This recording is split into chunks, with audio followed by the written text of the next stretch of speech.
Ang mga naninirahan sa Jerusalem. 11 kabanata.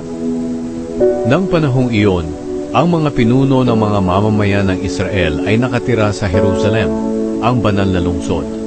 Nagpalabunutan ang mga tao para sa bawat 10 pamilya ay may isang pamilyang maninirahan sa Jerusalem, habang ang iba'y mananatili sa mga bayan nila. Pinuri ng mga tao ang lahat ng nagpasyang tumira sa Jerusalem. Ang ibang Israelita, pati mga pari, mga Levita, mga utusan sa templo, at ang mga angkan ng mga alipin ni Solomon ay patuloy na nakatira sa kanilang sariling mga lupain sa iba't ibang mga bayan ng Huda. Ang ibang mga mamamayan ng Huda at Benjamin ay nakatira sa Jerusalem. Ito ang mga pinuno ng mga probinsya ng Huda at Benjamin na nakatira sa Jerusalem. Mula sa lahi ni Huda, si Ataya na anak ni Uzia. Si Uzia ay anak ni Zacarias. Si Zacarias ay anak ni Amaria. Si Amaria ay anak ni Shefatia. At si Shefatia ay anak ni Mahalalel, na mula sa angkan ni Perez. Si Maaseya na anak ni Baruch. Si Baruch ay anak ni Kol-Hose. Si Kol-Hose ay anak ni Hazaya. Si Hazaya ay anak ni Adaya. Si Adaya ay anak ni Joyarib. At si Joyarib ay anak ni Zacarias, na mula sa angkan ni Shela. Sa mga angkan ni Perez, 468 matatapang na lalaki na nakatira rin sa Jerusalem. Mula sa lahi ni Benjamin, si Salu na anak ni Meshulam. Si Meshulam ay anak ni Joed. Si Joed ay anak ni Pedaya. Si Pedaya ay anak ni Kolaya. Si Kolaya ay anak ni Maaseya. Si Maaseya ay anak ni Itiel. At si Itiel ay anak ni Jeshaya.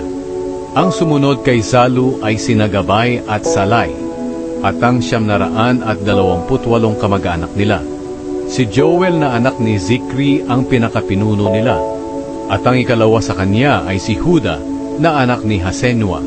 Mula sa mga pari, si Jedaya na anak ni Joyarib, si Jakin at si Seraya na anak ni Hilkia. Si Hilkia ay anak ni Meshulam. Si Meshulam ay anak ni Zadok. Si Zadok ay anak ni Merayot. At si Merayot ay anak ni Ahitub na namamahala sa templo ng Diyos. Ang 822 lalaking kasama nilang nagpapagal sa templo. Si Adaya na anak ni Jeroham. Si Jeroham ay anak ni Pelalia. Si Pelalia ay anak ni Amzi. Si Amzi ay anak ni Zacarias. Si Zacarias ay anak ni Pashur. At si Pashur ay anak ni Malkia. Ang mga kasama ni Adaya na 242 lalaki na mga pinuno ng mga pamilya. Si Amasai ay anak ni Azarel. Si Azarel ay anak ni Azai. Si Azai ay anak ni Meshilemot. At si Meshilemot ay anak ni Imer. Ang mga kasama ni Amasai na 128 matatapang na lalaki. Si Sabdiel na anak ni Hagidolim ang pinakapinuno nila. Mula sa mga Levita, si Shemaya na anak ni Hashub. Si Hashub ay anak ni Azrikam. Si Azrikam ay anak ni Hashabya. At si Hashabya ay anak ni Buni. Si Shabetai at si Jozabad na 2 pinuno ng mga Levita. Sila ang mga katiwalang namamahala sa mga gawain sa labas ng templo. Si Matanya ay anak ni Mika. Si Mika ay anak ni Sabdi. At si Sabdi ay anak ni Asa. Si Matanya ang nangunguna sa mga awit na umaawit ng pananalangin at pasasalamat. Si Bakbukya na kasama ni Matanya. Si Abda na anak ni Shamua. Si Shamua ay anak ni Galal. At si Galal ay anak ni Jedutun. May 248 lahat ang mga Levita na nakatira sa Jerusalem, ang banal na lungsod. Mula sa mga gwardya ng mga pintuan ng templo, si Akub at si Talmon, at ang mga kasama nilang 172 lalaking gwardya ng pintuan ng templo. Ang ibang mga Israelita, pati mga pari at mga Levita ay nakatira sa mga lupaing minana nila sa kanilang mga ninuno sa iba't ibang mga bayan ng Huda. Ngunit ang mga utusan sa templo na pinangungunahan ni Ziha at Gishpa ay doon tumira sa bulubundukin ng Ophel. Ang pinakapinuno ng mga Levita sa Jerusalem ay si Uzi, na anak ni Bani. Si Bani ay anak ni Hashabia. Si Hashabia ay anak ni Matania. At si Matania ay anak ni Mika.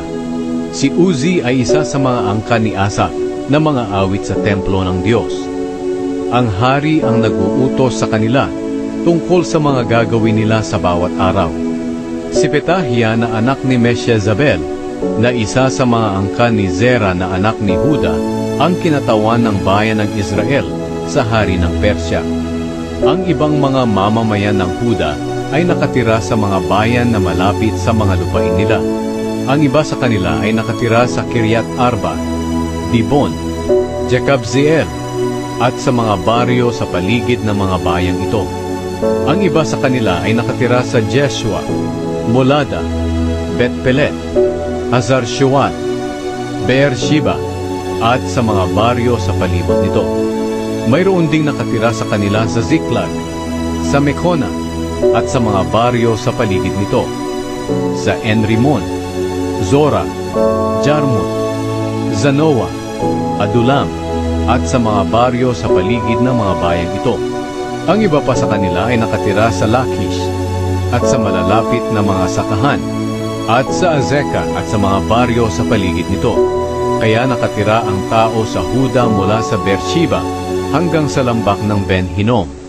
Ang ibang mga mamamayan ng Benjamin ay nakatira sa Geba, Mikmash, Aya, Bethel, at sa mga baryo sa paligid nito. Ang iba sa kanila ay nakatira sa Anatot, Nob, Anania, Hazor, Rama, Gitaim, Hadid, Zeboim, Nebalat, Lod, Ono, at sa lambak ng mga manggagawa. Ang iba pang mga Levita na nakatira sa Huda ay pinatira kasama ng mga mamamayan ng Benjamin.